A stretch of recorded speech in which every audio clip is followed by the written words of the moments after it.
अरे ये बताइए 1990 का दशक और जिस समय बिहार में लालू जी की सरकार थी, उस समय MY समीकरण बिहार का बहुत बड़ा फैक्टर और मजबूत फैक्टर था।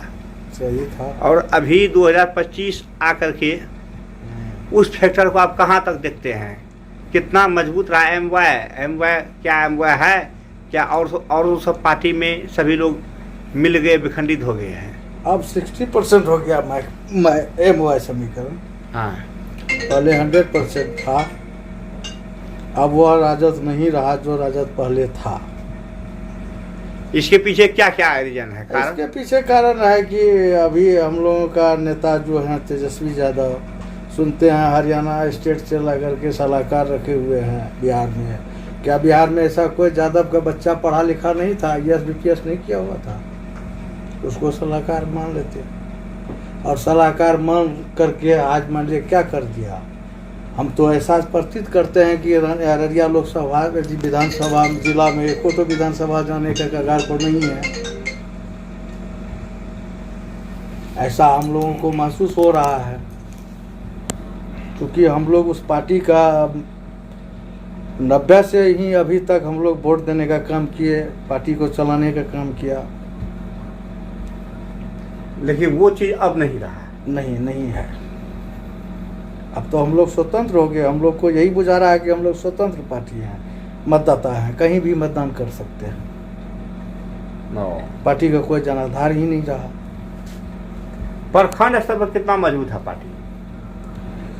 प्रखंड स्तर पर आप राजद का कार्यकर्ता भी कहे कि मान लीजिए कि जो कार्य समिति में नॉमिनेट है वही बतावे कि हम कितना मजबूत हैं। हम तो क्षेत्र घूमते हैं तो हमको पता चलता है, जैसे हमारा भी रिलेशन है हर जगह। मान लिया कि ज़्यादा परिवार में तो हम लोगों को बुझा रहा है कहीं कहीं टूट फूट है, बहुत टूट फूट है।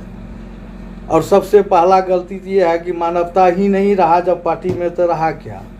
वोट तो बात की बात है, मानवता ही खत्म है।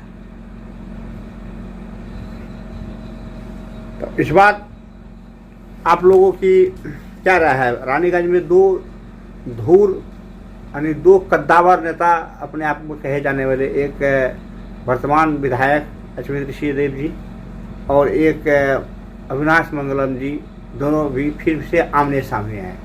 मतलब हम लोग तो देखिए राजद का लोग थे, लेकिन अभी सम्मानित में तो अश्विनी ऋषिदेव ही सम्मान के लायक लोग हैं।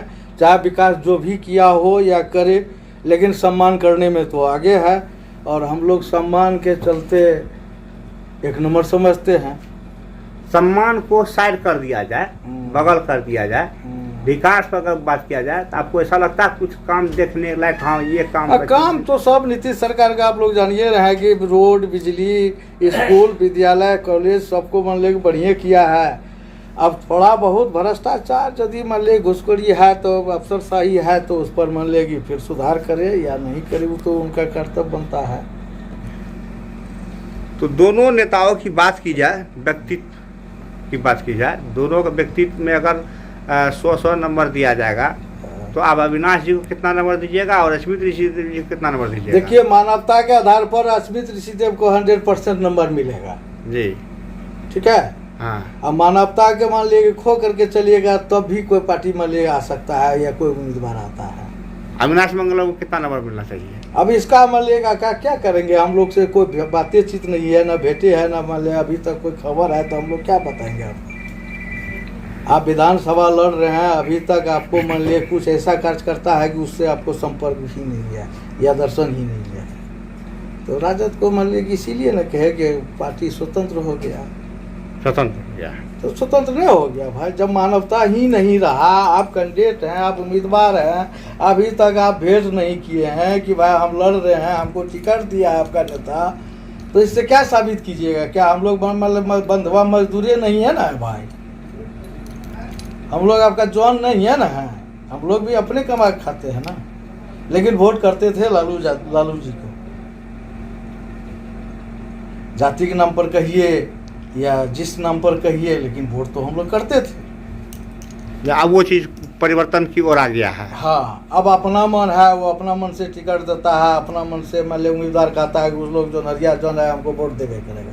भाई सम्मान तो देना ही होगा, सम्मान नहीं दीजिएगा तो हम लोग विचलित होंगे। जी धन्यवाद।